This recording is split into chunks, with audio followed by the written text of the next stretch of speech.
reer fiqi ayaa geed gaabay geed dheer ku fuuleen si xilka lagu soo noqdo dulunkaas aan raalli aan ka ahayn maanta dulunkii ma anaga nagu samaynaysaa oo qabiil dartiisa habar gidir ahaan ka sacad ahaan ayaad noogsa ka hilow ahaan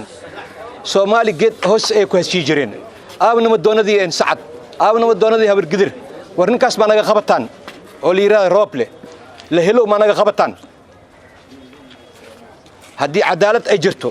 waqti baa haysta fursad baa haysta maanta salaad jumca saan ugu soo baxnay way ilaahay aayadiis wuxuu ku yiri martay al madluum du'aatu mustajaba ninka madluumka ducadiis mustajaba way wax kasto oo ku inkaatamo wax kasto oo ku duceeyo marka carruurtaada u baq adiga isku baq mas'uuliyadda xilka aad rajad kaleed u baq kursigeeni martay culimada reer fiqi in maanta la dulmo oo qabiil kale la siiyo oo in adeerkaaga xaaskiisa aad siisaan khadiija maxamed en maqzuumi ayadoo safiirnimadii ka soo waday Pakistan inta dhow keenteen saddex bilood ka hor ayaan ka hadli jirnay bal fiiri cadaalad darajada Soomaaliyeed safiirnimo ayaa laga soo waday Pakistan ay joogto halaas reer banaadirna loo maxaa lagu dhicay afarta qabiil kale shaanshi ayaa jiraan bandhawow ayaa jiraan khalanshuwa ayaa jiraan maartay ashraaf iyo ayaa jiraan maxaa inta loo gali waay tii harfaqay la subma harfaqay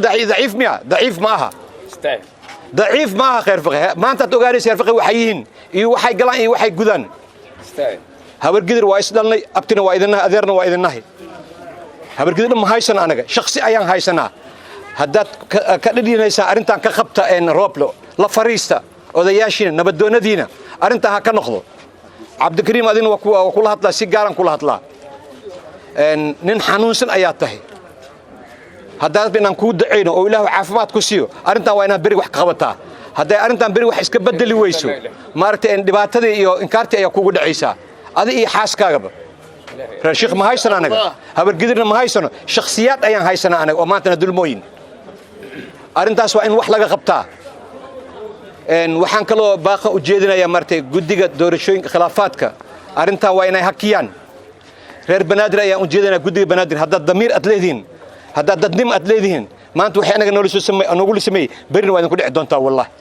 وحين فرصة باتايس أنا إسكعدش زارن تام